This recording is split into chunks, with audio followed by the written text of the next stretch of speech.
नमस्कार सभी को। आज के सत्र में स्वागत है सभी का। आज हम लोग चर्चा करने वाले हैं मेद पाचक योग के बारे में। जैसे पिछले सत्रों में हमने रस रक्त पाचक एवं मांस पाचक भी हमने पढ़ा है। आज हम लोग मेद धातु पाचक योग के बारे में पढ़ेंगे। जैसे इसका बेसिक कंसेप्ट जो है कि ज्वर चिकित्सा में, ज्वर संहिता में या चरक चिकित्सा में आचार्य चरक ने ज्वर की चिकित्सा के लिए अनेक प्रकार के पाचन योगों को बताया है। इसमें इन्होंने इस मेद पाचक योग को वर्णन किया है। तो इसको समझने से पहले मैं आपको थोड़ा सा मेद धातु के बारे में बताना चाहती हूँ। जैसे रस रक्त मांस मेद, मेद यह शरीर का एक चौथा क्रमांक का धातु है। चौथा मेद, मेदयति इति स्नेहयति, इस प्रकार से मेद धातु को हम कह सकते हैं कि मेद धातु ये शरीर का स्नेहन करने का कार्य करता है। मेद धातु स्नेहन करता है। हमें पता है कि हमारा शरीर जो है एक विशिष्ट रूप से, एक विशिष्ट मर्यादित रूप से हमारे शरीर को कार्य करने के लिए अनुपरमाणु है। जहां पर भी जो भी शरीर की रचना जिस प्रकार से भी बनी है उसके लिए हमें मेद की स्निग्धता की जरूरत है। मेद शरीर में है, इसीलिए शरीर के जो भी सारी चयापचय जनित क्रियाएं होती है वहां पर भी हम लोग देख पाते हैं कि किसी प्रकार का संघर्ष नहीं होता है, क्योंकि हर जगह पर मेद वहां पर होता है। जैसे मैंने उस दिन बताया था कि रस रक्त और मांस के बाद मांस के अभ्यंतर रूप में मेद धातु रहता है। मेद को हम एलोपैथिक या आधुनिक दृष्टिकोण से एडिपोज टिश्यू या फैटी सब्सटेंस, फैटी टिश्यू के नाम से देख सकते हैं। शरीर के जो भी कुछ इंपॉर्टेंट अवयव है, ऑर्गन्स है, वहां पर मेद धातु का आवरण है। मेद धातु का मुख्य स्थान अगर देखेंगे तो उदर है। मेद धातु के स्थान के बारे में या मेदव स्रोतस के बारे में आचार्य चरक बताते हैं, मेदो वहा नाम स्रोतसाम रुक्को मूल वपा वह। आचार्य सुश्रुत बोलते हैं मेद वह मूलम कटि रुक्कोच। तो अभी इसके बारे में भी मैं थोड़ा सा बताना चाहूंगी। जब हम मेद धातु की विकृति के बारे में पढ़ते हैं या मेद धातु स्रोतस की वृद्धि क्षय या विकृति को जब हम देखते हैं तो उसमें देखिए किसी भी स्रोतस का मूल स्थान, यह उसके निर्माण का स्थान, उसका कार्य क्षेत्र, उसके विकृति का स्थान, उसकी चिकित्सा का स्थान होता है। तो जैसे मेदो वहा नाम स्रोतसाम अगर हम देखेंगे तो मेदो वहा नाम स्रोतसाम रुक्को मूलम वपावहन, रुक्क और वपावहन। रुक्क यानी किडनीज, किडनीज का upper portion, it is the site of मेद धातु। तो किडनी का रुक्क और वपावहन, जैसे हम लोग देखते हैं कि रुक्क का और मेद धातु का क्या संबंध है। मेद धातु के परिणमन में, मेदो व स्रोतस में मेद धात्वाग्नि के द्वारा जब मेद धातु परिणमित होता है, मेद धातु बनता है, तो रसात स्तन्यम तथा रक्तम असृज कंडरासिरा मांसात तवसा षटच त्वचा मेदसहा स्नायु संधया। मेद के उपधातु के रूप में स्नायु और संधि को बताया है। और मेद का मल या स्वेद निर्माण होता है। तो जैसे वृक्क का काम हमें पता है कि वृक्क kidneys, filtration, reabsorption, secretion and by the processes, by this three processes urine is formed in kidney. तो किडनी और वृक्क का स्वेद के साथ बहुत ही गहरा संबंध है। जैसे स्वेद भी क्लेद का वहन करता है, वैसे वृक्क भी क्लेद का वहन करते हैं। जब हम मेद धातु की बात करते हैं, मेद धातु की विकृति में निश्चित रूप से वृक्क विकृत होता है, मेद धातु की विकृति में स्वेद अधिक बनता है। ये आगे हम लोग डिस्कस करते हैं। तो वृक्क इसी दृष्टिकोण से उन्होंने किडनीज को इसमें डाल दिया है। या जैसे मेद धातु क्षय वृद्धि के लक्षणों का परिणाम भी वृक्क पर होता है। वृक्क की पोजीशन देखिए, किसी भी ऑर्गन की पोजीशन को संभाल कर रखने के लिए शरीर में उसके आजू बाजू में, बगल में मांस सिरा वगैरह की रचना होती है जो इसको एक पोजीशन में रखती है। जैसे हमने उस दिन भी देखा था कि मांस जो है किस प्रकार से स्नायु, संधि, सिरा सभी को एक दूसरे के साथ जोड़कर रखता है, वैसे ही मेद धातु भी जहां पर कुछ फ्रिक्शन नहीं होने देना है, it acts as absorbent, it acts as like एक प्रकार से हमारे शरीर को कोई भी बाहरी आघात से बचाने का काम मेद धातु करता है। जैसे हम इसको कह सकते हैं कि शॉक एब्सॉर्बर के रूप में काम करता है। इसी प्रकार से सारे अवयवों के बाजू में मेद धातु की रचना होती है। पतला स्तर उसका होता है एडिपोज टिश्यू का, तो वृक्क के बाजू में भी ये है और इसीलिए वृक्क वहां अपनी पोजीशन के साथ रहते हैं। दूसरा इसका स्थान बताया है वपावहन। वपावहन का मतलब है मोमेंटम, वपावहन। वपा शब्द से हमें पता चलता है वसा, वसा स्नेह, मांस, मेद, फैट, ये सभी एक दूसरे के सिमिलर वर्ड्स है। ज्यादातर हम लोग मांस और मेद धातु को एक साथ ही जोड़ देते हैं, बट इसमें डिफरेंस है। मेद यानी प्योरली जो वसा स्नेहमय भाग है उसको हम लोग मेद कहते हैं। मेद धातु मांस से एक ज्यादा चिकनाहट वाला है। मेद बढ़ता है तो स्वेद का निर्माण होता है, क्लेद अधिक बन जाता है। मांस यह एक प्रकार से सुगठन, संगठन या सहनन देता है, बट वही मेद जाकर उससे आगे का काम करता है। इसीलिए मेद वृद्धि में अवयव जो है वो अपने स्थान से ढल जाते हैं। जैसे हम लोग देखते हैं कि स्तन शिथिलता आती है। और मांस धातु अगर पुष्ट है, मांस धातु सारता होती है, तो बाकी शरीर की रचनाएं, अवयव जो है सुगठित होते, सुदृढ़ होते हैं। बट वही अगर मेद बढ़ जाता है तो अपनी पोजीशन से, अपने स्थान से वो हट जाते हैं, ढल जाते हैं, जिसको लूजनेस या शिथिलता कहते हैं। तो मेद धातु से शरीर में शिथिलता आती है और मांस धातु शरीर को सुगठित बना देता है, सुदृढ़ बना देता है। ये दोनों में बेसिकली फर्क है। दूसरे स्थान जो आचार्य ने बताया, कटी और उरुक। कटी, कटी यानी लंबार रीजन, पेल्विक रीजन भी हम लोग कह सकते हैं। तो कटी को क्यों बताया है? जैसे मेद धातु जब बढ़ता है तो कटी के ऊपर ही इसका ज्यादा से ज्यादा परिणाम हमें देखने को मिलता है।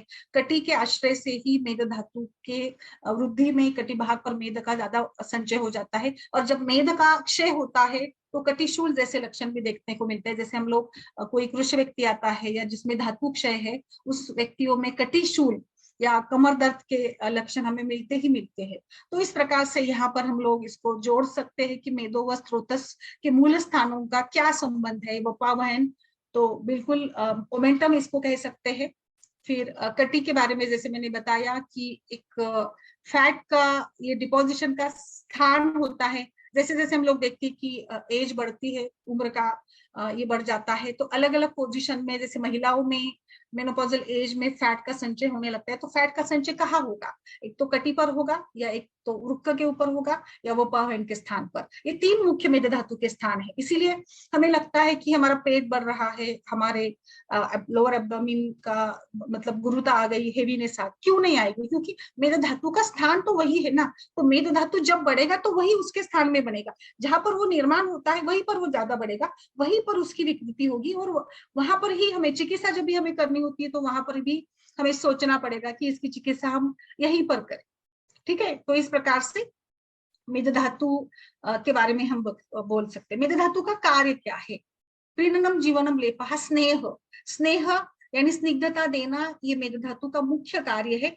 ना केवल स्निग्धता, बट अगले धातु का, अस्थि का पोषण करना, ये भी मेद धातु के कार्य में आचार्य बताते हैं। इसके साथ साथ अष्टि पुष्टि हो गई, फिर स्नेहन, स्वेदन, दृढ़त्व देना, अस्थि की पुष्टि करना, स्नेहन, स्वेदन, यही खासकर सभी आचार्य चरक, सुश्रुत, वाग्भट, सभी आचार्यों ने स्नेह देना यही काम उसका बताया है। स्नेह देना यानी क्या है? तो जैसे मैंने बताया कि दिन में जो भी हमारी सारी फिजियोलॉजी होती है, शरीर क्रियात्मक सारे जो भी फंक्शन चलते हैं, उसमें एक दूसरे के साथ बहुत ही बड़ा संघर्ष हो सकता है। बट यहाँ पर फैट टिश्यू है, एडिपोज टिश्यू का लेयर है, इसीलिए ये संघर्ष नहीं होता है। और सारी हमारी जो घटनाएं हैं, सारा हमारा जो फंक्शन है वो आराम से हो सकता है, क्योंकि यहाँ पर मेद धातु का पतला स्तर है। इसीलिए मेद धातु ये शॉक एब्सॉर्प्शन का काम करता है, या मेद व स्रोतस का जो मूल स्थान बताया है अवयव, उनके लिए भी हम लोग यही बोल सकते हैं।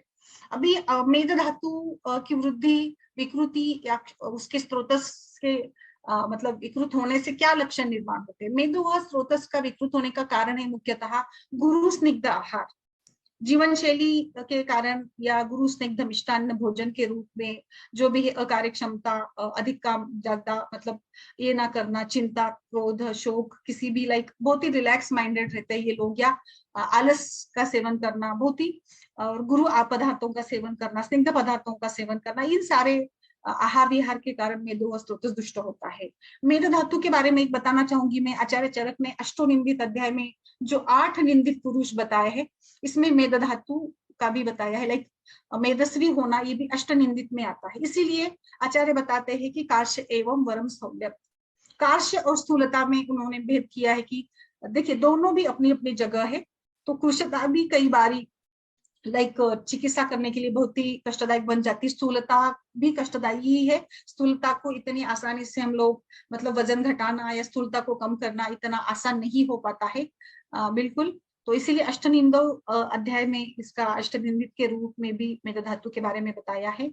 अभी जब मेद धातु की दृष्टि की बात करते हैं तो मेदक्षय और वृद्धि। मेदक्षय बताते हुए आचार्य बताते, मेदक्षय में क्या होगा, स्नेहन का काम कम होगा, रुक्षता शरीर में दिखेगी, रुक्षता के साथ साथ वहां पर उन्होंने बताया प्लीहा वृद्धि, मेदक्षय प्लीहा भी वृद्धि, सुशीरता संधि सुशीरता, जैसे मेद धातु का उपधातु संधि है तो संधि में भी एक प्रकार का हल्कापन आ जाता है, रिक्तता आ जाती है, क्योंकि हर जगह पर मेद धातु का लेयर होता है, तो संधि में मेद धातु का प्रमाण कम होने से वहां पर भी हल्केपन या रुक्षता या संधि शून्यता जैसे, मतलब एकदम हल्का हल्का लगता है मेद धातु अगर क्षय हो जाता है। मेदुर मांस प्रार्थना, तो मेद खाने की इच्छा होती है, मेद क्षय का एक बड़ा ही एक महत्वपूर्ण लक्षण है। जैसे आचार्य ने बताया है कि जो गुण हमारे शरीर से कम हुआ है उसको खाने की इच्छा होती है, जैसे मेद धातु कम हुआ है तो मेद खाने की इच्छा शरीर में होगी। इसी प्रकार से यहाँ पर मेदुर मांस प्रार्थना यानी मेदस्वी पदार्थ खाने की इच्छा होगी, जिसमें फैट है, लाइक घी तेल खाने की इच्छा होगी, तले हुई चीजें खाने की इच्छा होगी, जो लोग मांसाहार करते हैं उनमें मांस खाने की इच्छा बढ़ेगी। तो ये मेदक अक्षय के बारे में आचार्य चरक ने इसी प्रकार से बताया है, आचार्य सुश्रुत ने भी इसी प्रकार से बताया है। दूसरा एक लक्षण आचार्य अष्टांग हृदयकार वाग्भट ने बताया, कटी स्वाप। जैसे हमने देखा कि कटी यह मेद धातु का स्थान है, तो देखिए मेद धातु के जो मूल स्थान बताए कटी रुकय और वाहन, वहां पर भी दृष्टि का जो भी लक्षण है वो दिखेगा, लाइक क्षय हो या वृद्धि हो। तो कटी स्वाप यानी कटी में बधिरता आती है। मेद धातु कटी की पोजीशन में कटी को आधार देने का काम करते हैं, कटी में मेद धातु रहता है। जब मेद धातु वहां से कम होगा तो एक प्रकार से सुप्तता बधिरता, लाइक जैसे हम कहते हैं ना कुछ समझ में नहीं आता है। जब अधिक प्रमाण में मेद धातु शरीर से घट जाता है तो कटी स्वाप ये भी लक्षण वहां पर दिखता है। फिर प्लीहा वृद्धि, प्लीहा वृद्धि क्यों, एक्चुअली आचार्य बताते हैं कि प्लीहा वृद्धि होती है या नहीं है, बट जैसे कि हमने देखा मेद धातु यह अवयवों को बांध कर रखने का काम करता है। तो मेद धातु क्षय हो गया तो ऐसा लगता है कि प्लीहा अपने स्थान से थोड़ा हट गई है, इसीलिए वो पाल्पेबल होती है मेद धातु के विकृति में। इसीलिए फिर वहां पर ये बताया है कि मेद धातु या मतलब प्लीहा वृद्धि ही इस प्रकार से ये लक्षण बताया है। दूसरा है कृशांगता, बिल्कुल कृशांगता, मेद धातु प्रमाण में रहने से मेद धातु के सारता में मेद धातु शरीर पर अधिक अच्छे प्रमाण से दिखता है, तो शरीर भी एकदम सुगठित और अच्छा, मतलब थोड़ा हम लोग बोलते हैं ना ओबेस टाइप का, वो टाइप में वो रहता है। तो मेद धातु कम हो गया तो स्निग्धता कम हो जाएगी, स्निग्धता कम हो जाएगी तो धातु का पोषण ठीक से नहीं होगा, इसलिए कृशांगता यानी हाथ पैर पतले लगते हैं, कंबर बारीक हो जाती है। जहां जहां पर भी शरीर में मेद धातु होता है वो सारे अवयव शुष्क हो जाते हैं, उसमें तेज नहीं रहता है, उसमें स्निग्धता नहीं रहती है, सॉफ्टनेस नहीं रहता है, इसीलिए वो एकदम से कृश दिखने लगते हैं, इसीलिए उसको कृशांगता बोला गया है। तो इस प्रकार से हमने देखा कि मेद के क्षय में कटिस्वाप, संधि सुशीलता, संधि शिथिलता, फिर प्लीहा वृद्धि के लक्षण कुछ दिखते हैं, फिर मांस खाने की मेदु मांस प्रार्थना ये भी लक्षण दिखते हैं। मेद वृद्धि, मेद वृद्धि में मेद बढ़ जाता है, मेद बढ़ जाता है तो क्या दिखेगा, ये मेदवृद्धि में आलस बढ़ेगा, शरीर में गुरुता बढ़ेगी। फिर प्रमेह, मेदवृद्धि प्रमेह के रूप में देखी जाती है, प्रमेह में मेद धातु खास करके दुष्ट होता है, मेद धात्वाग्नि मांद्य होता है। और फिर स्थूलता ये भी लक्षण वहां पर बताया जाता है। मेदवृद्धि में ये सारे लक्षणों के साथ साथ कुछ कास श्वास, देखिए मेद धातु बढ़ने से कास श्वास कैसे, तो मेद धातु बढ़ने से कफ धातु का आश्रय स्थान मेद धातु भी है, तो कफ और मेद का आश्रय से संबंध होने से जब भी मेद धातु बढ़ेगा वहां पर श्वास स्रोतस में या प्राणव स्रोतस में भी एक प्रकार का दबाव आ जाएगा, जिसके कारण श्वास की जो मतलब एक जो गति होती है प्राण और अपान वायु की, उदान वायु की, प्राण और उदान की गति में भी अवरोध निर्माण होगा। मेद और कफ का आश्रय से संबंध है, कफ दोष उर स्थान में रहता है, जब मेद बढ़ता है तो कफ दोष भी बढ़ जाता है। कफ दोष बढ़ने के कारण वहां पर प्राणव स्रोतस में कफ धातु अवरोधित कर देता है, कफ वहां पर बढ़ने से वायु के लिए जगह नहीं रह पाती है, वायु का जो आना जाना है श्वास प्रश्वास की क्रिया में वहां पर व्यत्यय आने लग जाता है, और फिर कास श्वास ऐसे लक्षण भी निर्माण होते हैं। जैसे हम लोग देखते हैं कि कास श्वास व्यक्ति में अगर व्यक्ति लेट जाता है, सोता है, लेटता है, तो उसका कास श्वास बढ़ जाता है, खांसी वगैरह बढ़ जाती है, बट वो अगर बैठ जाता है तो उसको आराम मिलता है।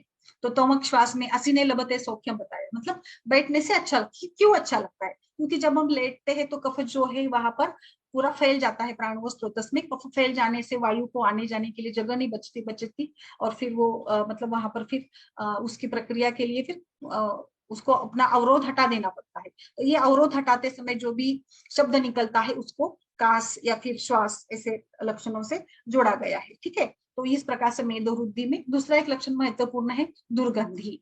देखिए मेद का काम है स्नेह, और मेद के मल के रूप में श्वेत को बताया है। तो मेद जब बढ़ेगा तो श्वेत बढ़ेगा, श्वेत बढ़ेगा तो दुर्गंधि बढ़ेगी, श्वेत दुर्गंधि देने का काम करता है, इसीलिए मेदस्वी व्यक्ति के शरीर को एक विशिष्ट गंध आता है। पित्त प्रकृति की व्यक्ति में भी श्वेत का निर्माण अधिक होता है, इसीलिए वहां पर भी दुर्गंधि दिखती है। मेदोवृद्धि में आचार्य सुश्रुत ने अलग से लक्षण बताए, उदर पार्श्व वृद्धि, बिल्कुल उदर और पार्श्व, जैसे पार्श्व में कटी में उसका स्थान है, मेद धातु का स्थान कटी है, तो कटी में भी मेद धातु का प्रमाण बढ़ेगा तो कटी प्रदेश बढ़ जाएगा, तो बिल्कुल वो बड़ा लग जाएगा, फिर उदर में भी संचय हो जाएगा। जहां जहां पर भी मेद के स्थान बताए, कटी रुक वपावहन, वहां पर मेद धातु प्रमाण में बढ़ जाएगा। वृद्धि होती है तो प्रमाणतः गुणतः कर्मतः वृद्धि होती है, क्षय होता है तो भी प्रमाणतः गुणतः कर्मतः क्षय होता है।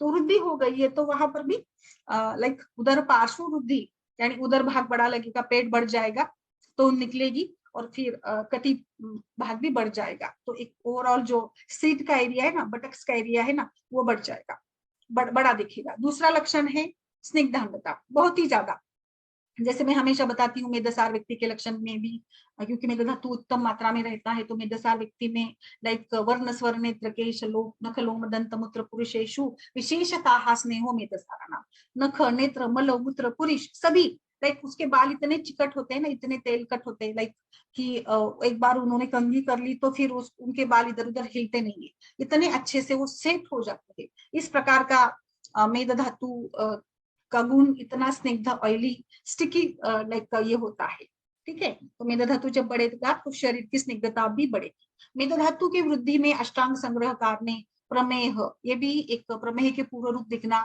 स्थूलता आना, श्लेष्मा का बढ़ जाना, फिर मांस रक्त की वृद्धि होना, जो आश्रय से संबंधित जो भी धातु है उनकी विकृति या उनका बढ़ना भी बताया है।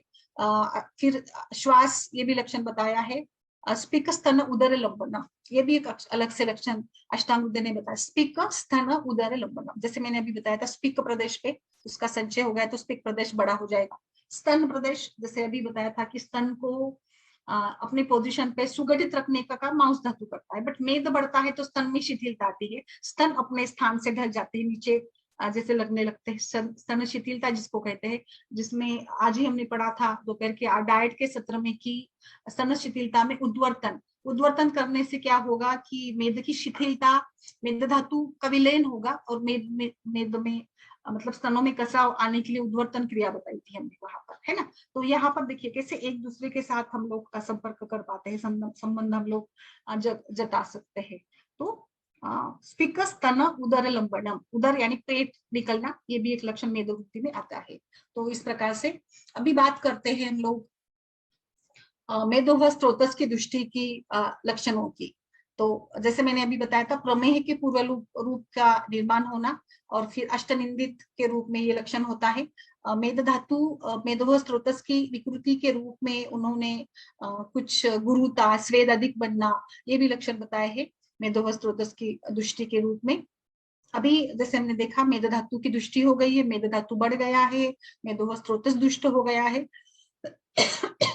जिसके कारण बहुत सारे है, खान पान है, अव्यायाम है, दिवास्वाप है, बहुत ही आलसी जीवन शैली है, अधिक स्निग्ध आहार का सेवन करना, मद्य का पान करना, ये भी लाइक मेद खाने में आता है तो मेद बढ़ेगा ही, बिल्कुल।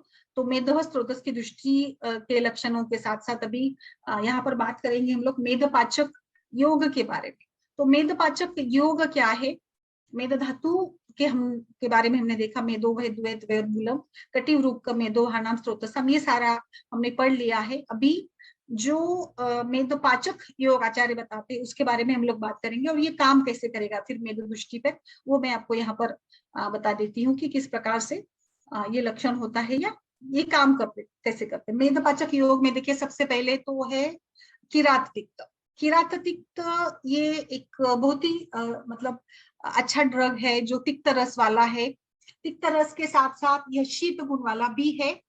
शीत गुण है इसका। इसका विपाक जो है कटु विपाक वाला है। ये लघु और रुक्ष है। भले ही इसका वीर्य शीत है, बट कटु विपाक होने से और तिक्त रस के कारण और गुण लघु रुक्ष होने से ये यहाँ पर मेदोपाचक में लिया है। तो मेद का पचन करने के लिए किराततिक्त बेस्ट है। किराततिक्त का काढ़ा या किराततिक्त भी कॉम्बिनेशन में हम लोग मेदोपाचक के योग के रूप में देते हैं। तो ये मेद धातु के चैनल्स, यानी जहां पर भी मेदो स्रोतस में मेद धातु अतिरिक्त जम गया है, चिपचिपाहट भर गई है, चिकनाहट भर गई है, वहां पर उसको पाचन करने का काम करेगा। और जो भी बाकी के सारे लक्षण हैं लाइक तृष्णा भ्रम वगैरह में भी ये अच्छा काम करता है। इसीलिए इसको यहाँ पर तृतीयक ज्वर में ये खासकर बताया कि किराततिक्त मेदोपाचक योग का प्रयोग हमें कब करना है? तृतीयक ज्वर में। जैसे मांस पाचक तक का कहा किया था हमने अनिर्दुष्क ज्वर में। तो ये मेदोपाचक योग कहाँ पर बताया है आचार्य चरक ने? तृतीयक ज्वर में। ठीक है। दूसरा इसका कंटेंट है किराततिक्त के बाद गुरुची। आई थिंक गुरुची के बिना तो ज्वर की चिकित्सा कंप्लीट होगी ही नहीं। तो टिनोस्पोरा कॉर्डियोफिलिया गुरुची आत्मा है आयुर्वेद की चिकित्सा का, मुझे लगता है हमेशा की द्रव्य गुण का आत्मा है गुरुची। बहुत ही सुंदर ड्रग है ये। तिक्त कटु कषाय रस वाला है गुरुची। स्थूलता, प्रमेह, मेदो रोग, श्वेत का बढ़ना, क्लेद का बढ़ना, मूत्र व स्रोतस की विकृतियां, इन सभी में हम लोग इसका प्रयोग कर सकते हैं। ये उष्णवीर्य वाली है। इसका विपाक मधुर, उष्णवीर्य, विपाक मधुर और लघु रुक्ष गुण से मुझे लगता है ये रस से लेकर शुक्र व स्रोतस तक सारे स्रोतसों में ये अच्छे से काम करेगी। इसीलिए इसमें ज्वर की चिकित्सा में इसको बहुत बड़ा महत्व है। खाली गुरुची के काढ़े से, सरशमनी वटी से, गुरुची घनवटी से हमने देखा कोरोना पैंडेमिक में भी हमने गुरुची घनवटी का काफी प्रयोग किया है। तो गुरुची is the best option for मेद का पाचन। स्वेद क्लेद की वृद्धि हुई है तो उसमें गुरुची बहुत अच्छा काम करेगा। चंदन, चंदन यह वर्णगण में आता है। यह स्वेद के ऊपर काम करता है। यह क्लेद को कम करने के लिए, स्वेद की दुर्गंधि को कम करने के चंदन बेस्ट ड्रग है। चंदन त्वचा विकारों में काम करेगा। चंदन स्थूलता में, प्रमेह में, मेदो दुष्टि में काम करेगा, क्योंकि ये स्वेद या क्लेद को कम करने का या क्लेद का विलयन करने का या क्लेद को एक प्रकार से शोधित करने का, यानी स्वेद व स्रोतस या मेदो व स्रोतस को शोधित करने का काम चंदन करता है। इसीलिए चंदनासव, चंद्रार्पिष्ट हम हस्तपाद दाह या मूत्र या सब दाह मूत्र प्रवृत्ति जैसे कुछ जो क्लेद से रिलेटेड लक्षण है ना, उसमें हम लोग चंदन का अच्छा प्रयोग कर लेते हैं। तो चंदन के गुण, चंदन शीत है हमें पता है, बट इसका विपाक है और इसके गुण लघु रुक्ष है। इसीलिए लेखन भी ये थोड़ा सा करेगा लाइक रुक्ष गुण से और लघु गुण से। इसीलिए हमने इसको स्थूलता में, ओबेसिटी में, प्रमेह में इसका अच्छा रोल है। तो ये आम का पचन करेगा, कफ की संप्राप्ति को भंग कर देगा, ना केवल कफ के ऊपर बट एज इट इज शीत वीर्य, शीत वीर्य से ये पित्त को भी काम करेगा और कटु विपाक से ये कफ के ऊपर भी काम करेगा। ये तृतीय ज्वर में चंदन दिया जाता है। बिल्कुल बहुत ही ज्यादा मात्रा में इसका प्रयोग है। चंदन तो हम लोग सभी जानते हैं चंदन किस प्रकार से सुगंध फैलाता है अपने गुणों से। अभी नेक्स्ट है इसका द्रव शुंठी। शुंठी के बारे में तो कितना भी बोला जाए तो मुझे लगता है डेली हम लोग शुंठी की याद करते ही करते हैं। फिर वो हमारा डाइट का सेशन हो, फिर वो हमारे प्रकृति का सेशन हो, कहीं पर भी शुंठी तो आ ही जाती है। शुंठी के बिना तो बात बनती नहीं आयुर्वेद में, क्योंकि शुंठी को विश्व भेषज के रूप में माना है। शुंठी भी तो कटु रस वाली, उष्ण वीर्य वाली और मधुर विपाक वाली है, लघु स्निग्ध है। इसीलिए शुंठी तीनों दोषों पर काम करती है। बस थोड़ा पित्त अधिक होता है तो उसका प्रयोग हम लोग कम मात्रा में करेंगे। शुंठी आम पाचन का बेस्ट ड्रामेटिक ड्रग है। आप शुंठी के पीसेस कर भी सेंधव लगाकर खाने को देते हैं ना सवेरे, तो भी अरुचि, अग्निमांद्य, अदमान, आटोप वगैरह सारे लक्षण मैं रोज बताती हूँ कि शुंठी का टी बनाकर पीजिएगा, लाइक जिंजर टी। बस शुंठी एक कप पानी लीजिएगा, एक शुंठी का पीस डालिएगा, उसको अच्छे से आधा उबाल लीजिएगा, आधा गाढ़ा होने तक उसको छान लीजिएगा, उसमें गुड़ डालकर पीजिएगा, उसमें सेंधा नमक डालकर पीजिएगा। एक टेस्टी ड्रिंक बन जाता है आपका पान के रूप में। ठंडे गर्मी के दिनों में आप थोड़ा ठंडा पी सकते हैं और ठंडी के दिनों में आप इसका गरम गरम उपयोग करिए। बहुत अच्छा ये ड्रिंक रहेगा मेद पाचन के लिए, स्थूलता के लिए, ज्वर के लिए, अरुचि, अग्निमान सभी विकारों में ये काम करती है। ठीक है। तो ये शुंठी हो गई जो उष्ण गुण से कारण यहाँ पर शीत ज्वर में, या फिर जैसे लक्षण में इसका प्रयोग किया है तृतीयक ज्वर में। तो इस प्रकार से मेदोपाचक योग में आते हैं किराततिक्ता, गुड़ूची, चंदन और शूंठी। ठीक है, तो इसीलिए अभी मेदपाचक योग भले ही ज्वर चिकित्सा में बताया है, बट इसका प्रयोग हम लोग कहाँ कहाँ पर करेंगे? इसका प्रयोग आप सभी जो अष्टोनिंदित बताए हैं ना, इसमें आप इसका प्रयोग कर सकते हैं। जैसे इसमें स्वेद अधिक आना, ये भी एक लक्षण होता है, क्लेद अधिक बन जाता है।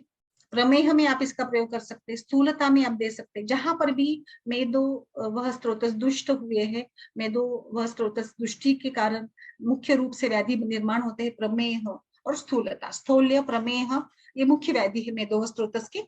तो प्रमेह की सारी संप्राप्ति में हमने देखा कि 3 दोष, इतने बड़े बहुत ज्यादा से ज्यादा धातु इन्वॉल्व रहते हैं, रस, मांस, मेद, शुक्र, फिर सारे दोष दुष्य का बड़ा ही महफिल होती है प्रमेह में। तो कुष्ठ में दोष दुष्यों की महफिल सजती है। बिल्कुल इसी प्रकार से यहाँ पर मेदोपाचक योग का बड़ा ही रोल है। ट्रीटमेंट शुरू करने से पहले प्रमेह की हम लोग दीपन पाचन कराते हैं, तब मेदोपाचन का प्रयोग करेंगे। स्थूलता की चिकित्सा में भी मांस मेदोपाचक दोनों दीजिएगा, आपको बहुत अच्छे लक्षण, बहुत अच्छे रिजल्ट्स आपको वहां पर मिलेंगे। मेदो और मांस पाचक दोनों का प्रयोग करेंगे।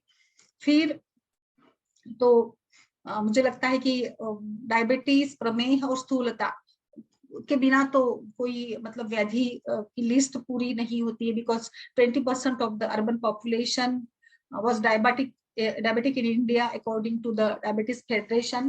तो मुझे लगता है डायबिटीज की प्रमाण इतना बढ़ जाएगा कि एक संशोधन में ये बताया है कि अगले कुछ 2004 सालों में, 3-4 सालों में ये 80 मिलियन लोगों में ये होगा। सो डायबिटिक कैपिटल बन जाएगा हमारा देश, ऐसे लग रहा है, इतनी जोरों से ये बढ़ रहा है। बस इसका कारण लाइफस्टाइल है, मेद आलस है, इसका कारण आलसी लाइफस्टाइल है। तो इस प्रकार से इन सभी विकारों में हम इसका प्रयोग कर सकते हैं। अभी दूसरा मैं यहाँ पर बताना चाहूंगी कि मेदोपाचक योग का प्रयोग हम लोग कहाँ करेंगे। जैसे मेदो स्रोतस में हमने देख लिया, ये 2 जगह पर काम करेगा। अभी बात करते हैं तो myoma, all type of like lipomas में जहां पर भी कोई भी गांठ बनती है, भले वो कोई भी गांठ हो, गांठ जनित संप्राप्ति है, तो वहां आप मेदोपाचक का प्रयोग कर सकते हैं। फिर जैसे हमने देखा था उस दिन, मांसपाचक जहां जहां पर भी प्रयोग किया जाता है वहां पर ही मेदपाचक का भी प्रयोग हम लोग कर सकते हैं। लाइक थायरॉइड डिसऑर्डर्स में अपची, गंडमाला, गलगंड, इन सभी विकारों में, थायरॉइड डिसऑर्डर्स में मेद मांस और मेद धातु का पचन करने के लिए ये हम लोग, क्योंकि थायराइड हाइपो और हाइपरथायराइडिज्म में देखते हैं हम लोग, एक में वेट बढ़ता है और दूसरे में वेट कम होता है। तो जहां पर वेट बढ़ता है, निश्चित रूप से उसके लिए काम करने के लिए हमें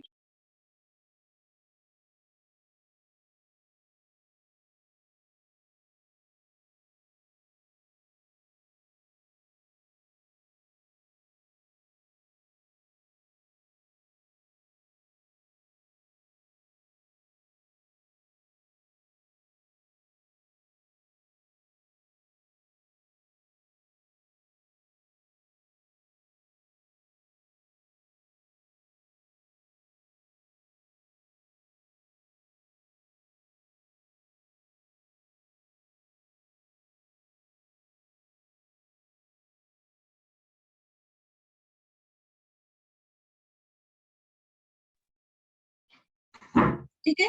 तो इस प्रकार से हम लोग इस सभी जो भी मांस धातु की दृष्टि के वहां पर भी मेदोपाचक योग का प्रयोग कर सकते हैं। बस स्पेशल कुछ मैं बता रही थी।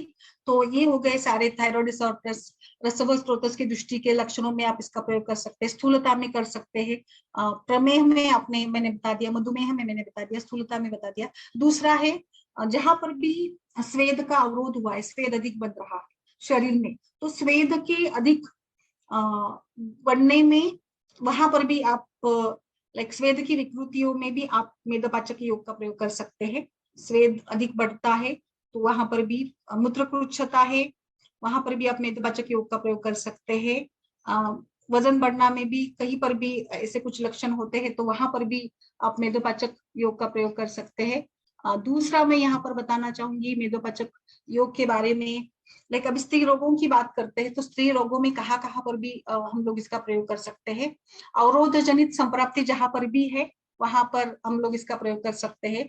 जो भी अवरोध है, अवरोध जनित स्थितियां तो इनफर्टिलिटी में ट्यूबल ब्लॉकेज हो सकती है, फाइब्रॉइड की कंडीशन हो सकती है, फाइब्रॉइड है, आपका पीसीओडी है, वहां पर भी आप मेदोपाचक का प्रयोग कर सकते हैं। एंडोमेट्रियोसिस में भी लाइक वहां पर एंडोमेट्रियम ज्यादा मात्रा में बढ़ जाता है, वहां पर भी आप मेदोपाचक का प्रयोग कर सकते हैं। एंडोमेट्रियोसिस में कर सकते हैं, इसमें करते हैं। स्थूलता के कारण, ओबेसिटी के कारण अगर हार्मोनल इम्बैलेंस है, हार्मोनल इम्बैलेंस में कई प्रकार के जो भी है, थायराइड, हाइपोथायराइड हो, एडिलेंट ग्लैंड के भी सारे डिसीज जो है, कुशिंग सिंड्रोम वगैरह, इसमें भी आप मेदोपाचक का उपयोग कर सकते हैं। मूत्रवा स्त्रोत के सभी विकारों में मेदोपाचक का उपयोग करिएगा, इसमें करिएगा। फिर गायनिक में जैसे एंडोमेट्रियोसिस में है, पीसीओडी में कर सकते हैं। स्थूलता से रिलेटेड जो भी कॉम्प्लिकेशंस है इसमें आप इसका प्रयोग कर सकते हैं।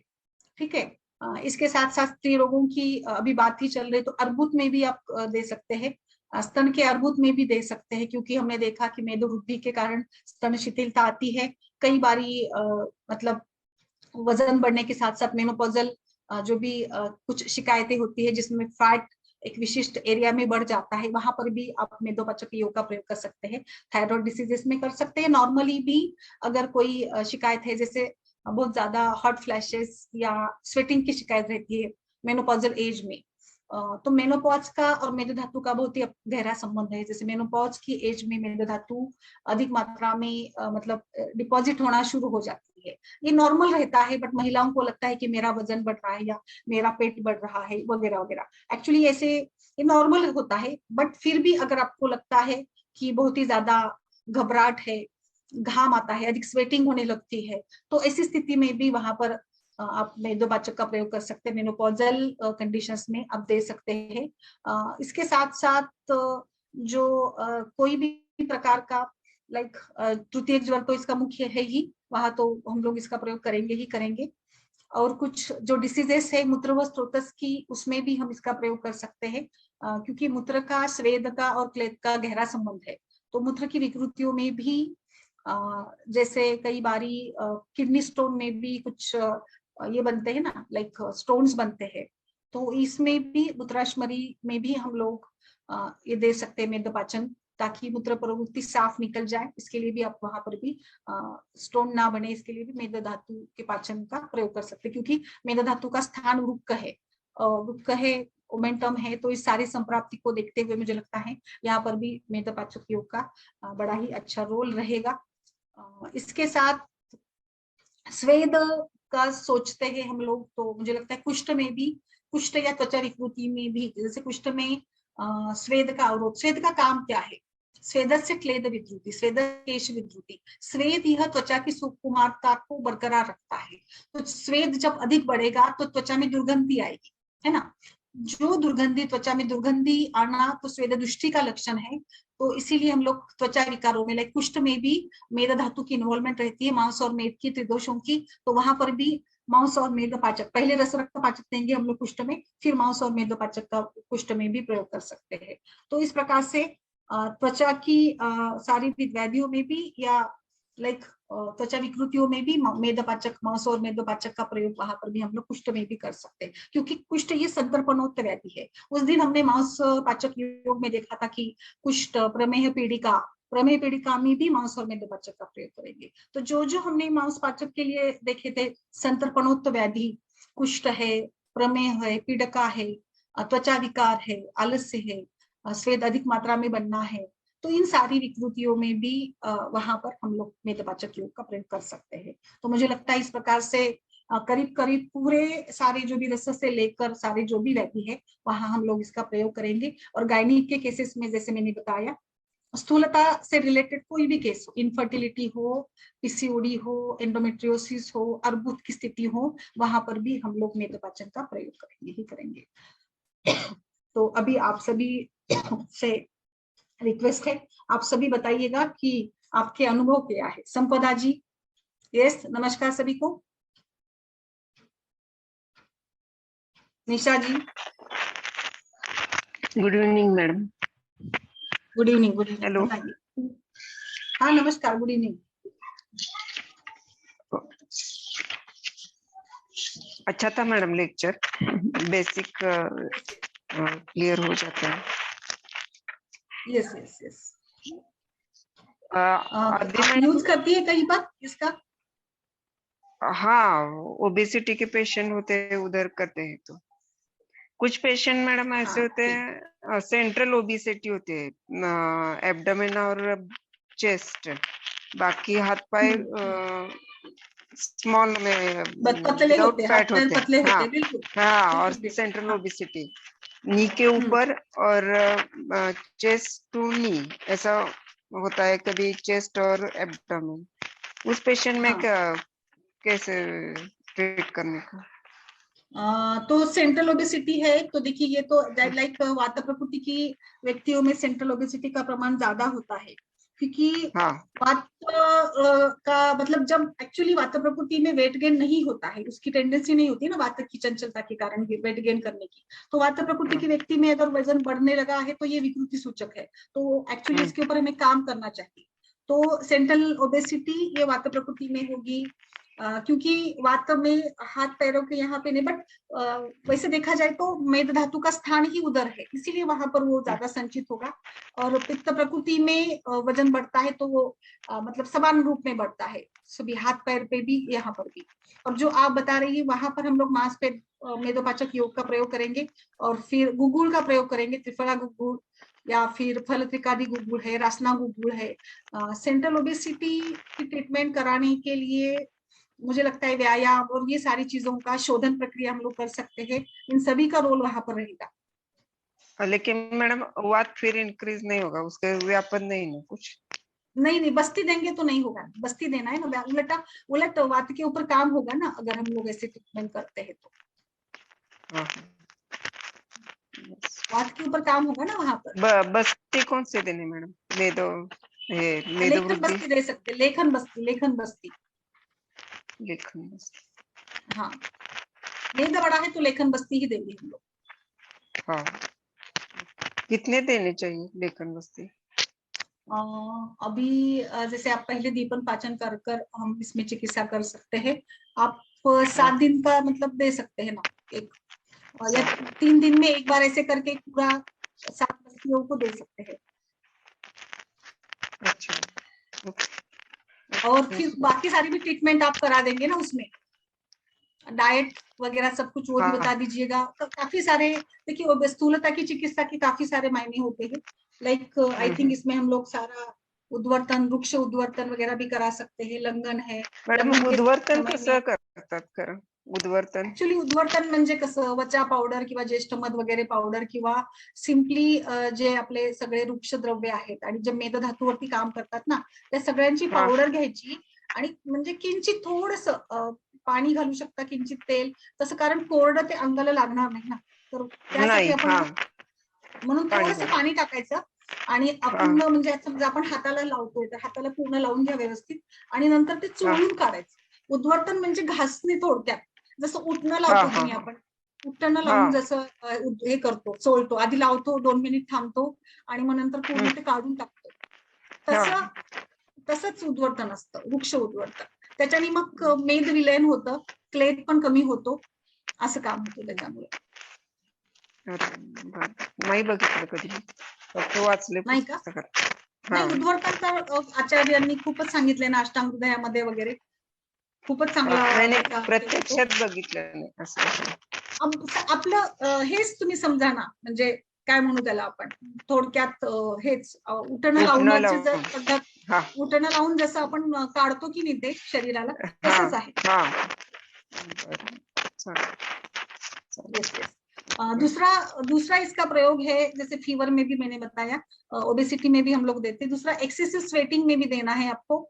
एक्सेसिव हम्म, स्वेटिंग जहां जहां पर भी, हाँ एक्सेसिव स्वेटिंग अगर फैटी टिश्यू के कारण है तो यहाँ पर हम हाँ, लोग मेदपाचन देंगे। तो जैसे आप हम्म, श्वास कास में भी मेदोपाचक का प्रयोग कर सकते हैं। If like hmm, obesity related अगर श्वास है, लाइक वजन बढ़ने के कारण पेशेंट बोलता है कि मुझे मतलब कुछ ये चढ़ने नहीं आता, चलने नहीं आता, थोड़ा सा भी चलता हूँ तो सांस फूलती है, तो वहां पर देना है आपको, हम्म, वो आप दे सकते हैं। स्वेटिंग ज्यादा है, ब्रेथलेसनेस है ड्यू टू ओबेसिटी ओनली, तो वहां पर देना है। ओबेसिटी के कारण जो भी लक्षण निर्माण होंगे, कास श्वात वगैरह सभी, उसमें हम लोग इसको दे सकते हैं। मेदोपाचक वटी को देंगे तो अच्छा रिजल्ट हमें मिलता है।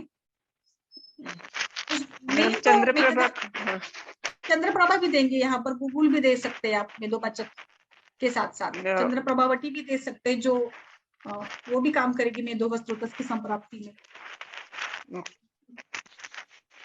गूगल कुठलं? त्रिफला गूगल दीजिएगा।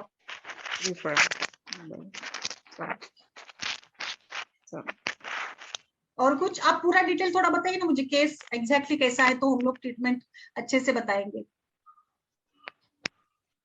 बाकी लक्षण क्या है, एज क्या है वो भी बताइए, एज भी मैटर करती है ना। हो, 28 वय आहे पेशंटचं, 95 किलो वजन आहे, एक सीझर झालेला आहे, एक सीझर झालेला आहे 1 वर्षापूर्वी, आणि आता 95 किलो वजन आहे, 28 आहे वय पेशंटचं, म्हणजे post operative post delivery weight gain आहे।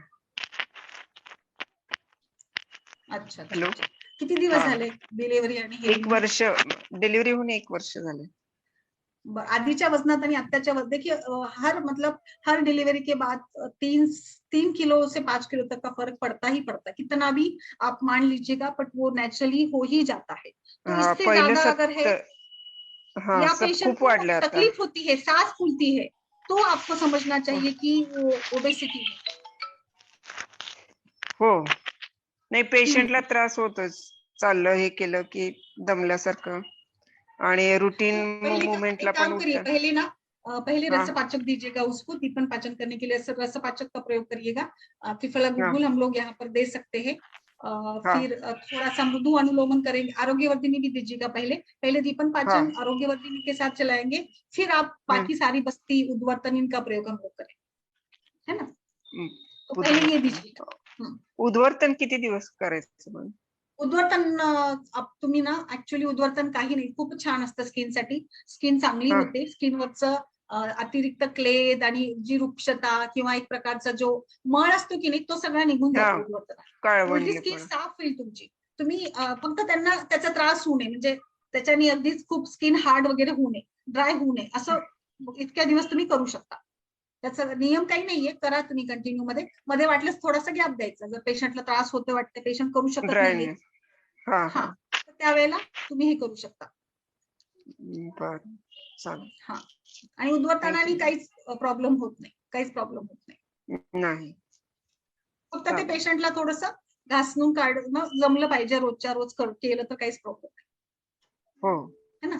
अभी तो इस प्रकार से ये मेदोपाचक का हम लोग एक्सेसिव स्वेटिंग में देंगे, जो किसी भी कारण से हो, बट खासकर वहां पर मेद धातु विकृति होती ही होती है, क्योंकि स्वेद या मेद धातु का मल है। देन गंध, दुर्गंध आती है, तो दुर्गंध आती है तो मुझे लगता है मेद बढ़ता है तो ही दुर्गंध आती है।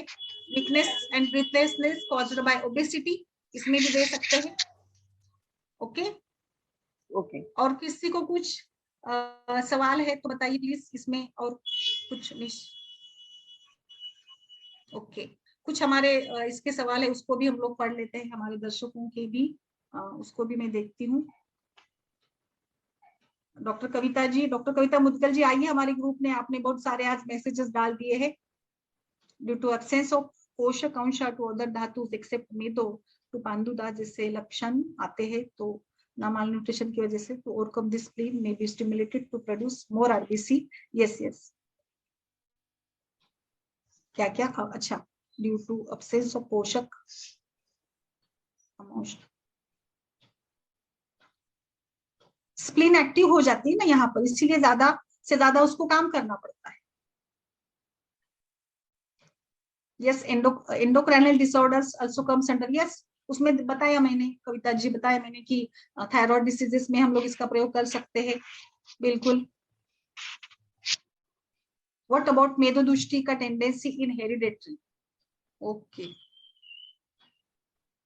मेद का मल स्वेद है, इसको कैसे हम समझना है मैम? मॉडर्न साइंस के हिसाब से मेद का मल स्वेद है, फैटी टिश्यूज। ओके, जैसे फैटी टिश्यूज, देखिए फैटी टिश्यूज के बारे में अगर बात करना है तो मुझे लगता है कि हमने देखा, मैंने अभी मेद धातु का पूरा आपको डिटेल में पढ़ाया था कि मेद धातु क्या है, फैटी सब्सटेंस है, तो किस प्रकार से ये चैनल्स के अंदर रहता है, जैसे आचार्यों ने भी बताया है कि फैट कैरिंग चैनल्स, जैसे इसको स्त्रोतस हम लोग बोलते हैं। तो इसीलिए वहां पर अगर अधिक मात्रा में कुछ एक्यूमुलेट होता है वेस्ट प्रोडक्ट, तो वो बढ़ जाएगा, क्लेद बढ़ जाएगा। तो क्लेद बढ़ जाता है तो इनडायरेक्टली इस क्लेद को निकालने के लिए स्वेटिंग होती है, क्योंकि स्वेटिंग या स्वेट कहाँ से बनता है, sweat is also type of waste product. तो जब शरीर में वेस्ट प्रोडक्ट ज्यादा निर्माण होंगे तो बिल्कुल स्वेट तैयार होगा। इसलिए स्वेट कब बढ़ेगा, जब वेस्ट बढ़ेगा। वेस्ट कब बढ़ता है, जब फैट अकुमुलेशन होता है अधिक मात्रा में। इसीलिए तो फैट अकुमुलेशन, बट इस फैट देखिए यहाँ पर मैं आपको लाइक गुड फैट और बैड फैट भी बोल सकते हैं हम इसको। तो बैड फैट अगर इस प्रकार से अकुमुलेट होने लगता है तो इसके कारण इसको हम लोग ले सकते हैं, बैड फैट को इसके साथ जोड़ सकते हैं। मॉडर्न टाइप से अगर देखना होगा तो यूट्राइन फाइब्रॉइड में भी कर सकते हैं, एंडोमेट्रियोसिस में भी दे सकते हैं, वहां पर माउस और मादपाचक दे। अनिल कुमार जी पीसीओडी में भी दे सकते हैं। Yes, obesity due to hypothyroidism में भी यूज कर सकते हैं। मेद पाचक का काम है मेदो व स्त्रोतस के ऊपर काम करना और वहां से मेद धातु को हटाना। मेदोपाचक का मुख्य काम ये है। जैसे मैंने बताया गुरुची, किरात, तिक्त वगैरह जो सारे द्रव्य है अपने गुणों के कारण वहां पर काम करते हैं।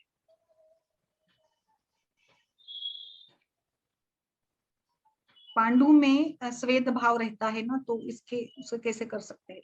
पांडु में स्वेद भाव मेदोपाचक के साथ मांसपाचक भी दे सकते हैं। यस, वो तो देना ही है। उद्वर्तन करे, ओके। मूल और स्थान दोनों अलग है। मूल स्थान तो वही है ना, आचार्य चरक और सुश्रुत ने वही बताया ना, मेदो वाहनम स्रोतसाम रुक्को मूल वपावनम च मेदो वहित मूल कटी रुक्को च।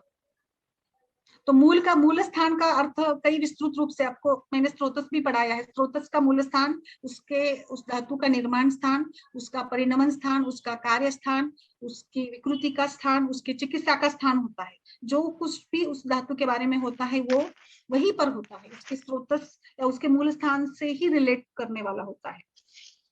तो ये तो बहुत ही एक बड़ा सब्जेक्ट है, मैंने पढ़ाया है स्त्रोतस संकल्पना। तो मुझे लगता है स्त्रोतस बेस है हमारे सारी चिकित्सा का। सो आई होप मतलब मुझे जितना समझता है उतना बताने का मैंने प्रयास किया है इसमें, मेदोपाचक योग के बारे में या जो भी आप सभी ने पूछा है इसके साथ। और मुझे हमेशा से ये कहना है कि आयुर्वेदिक संप्राप्ति एलोपैथी के साथ हमेशा जोड़ नहीं पाते। हम जब जोड़ते हैं ना तो कई बार आयुर्वेदिक जो हमारी कंसेप्ट है वो हमें कम लगने लगते हैं, कि हर बार कोरिलेट करना संभव नहीं हो पाता है। क्यों कोरिलेट करना है, हम अब उधर एलोपैथी वाला अलग रखे, मॉडर्न साइंस वाला नॉलेज अलग रखे, आयुर्वेद वाली संप्राप्ति अलग रखे। अगर आप आयुर्वेद के हिसाब से चलना चाहते हैं तो उसी प्रकार से सोचिए, वहां पर एलोपैथी को मत रखिए। ओके, क्योंकि ओबेसिटी या स्थूलता के कई मायने हैं, कई कारण भी होते हैं स्थूलता के, बहुत सारे कारण। ये एक अलग विषय हो जाएगा, स्थूलता के ऊपर हम लोग बात करेंगे, उसकी चिकित्सा के लिए बात करेंगे। तो यहाँ पे और एक बात भी है, मेदोधरा कला भी है। जो मेदोधरा कला का स्थान जो है वो उदर और अनुस्थि होता है।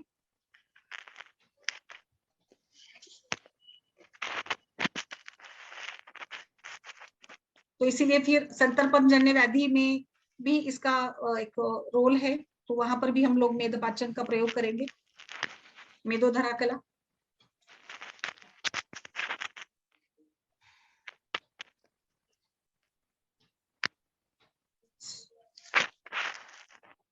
ओके, तो आज के लिए रुकते हैं हम।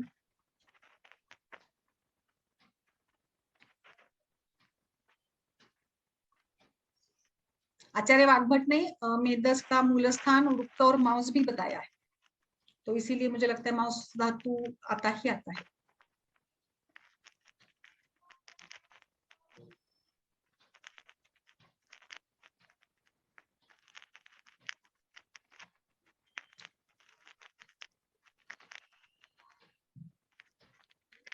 मांस को आचार्य वाग्भट ने मूल स्थान भी बताया है ना, मेदो स्रोत।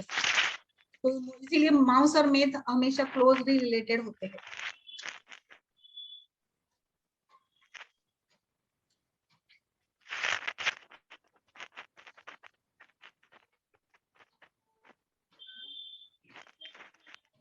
यहाँ थोड़ा सा और एक बताऊंगी मैं वृक्क के बारे में। वृक्क का स्थान बताया ना, वृक्क को मेद धातु का स्थान बताया है मेदो स्रोतस का। तो स्वेद के जैसे एडिनल ग्लैंड है वृक्क के यहाँ पे, तो एडिनल ग्लैंड की डिसऑर्डर्स में एक प्रकार से जो उसके हार्मोन्स है इपिनेफ्रिन और नॉरएपिनेफ्रिन, तो ये भी स्टिमुलेट हो जाते हैं, इनका भी लेवल बढ़ जाता है। And also they are having effect on sympathetic nervous system and which leads to excessive sweating. तो इसीलिए एड्रिनल ग्लैंड की विकृति में भी हमें मेदपाचक योग का प्रयोग करना है।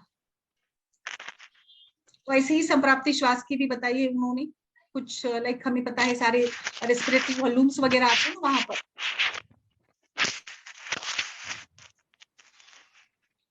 तालुशोष ये भी एक लक्षण होता है, पिपासा वगैरह ये भी एक लक्षण होता है। ठीक है, तो ये थोड़ा सा अलग विषय हो जाता है, इसकी चर्चा फिर से एक बार कहीं भी विस्तारित रूप से हम लोग करेंगे। तो आज के लिए फिर हम लोग रुके।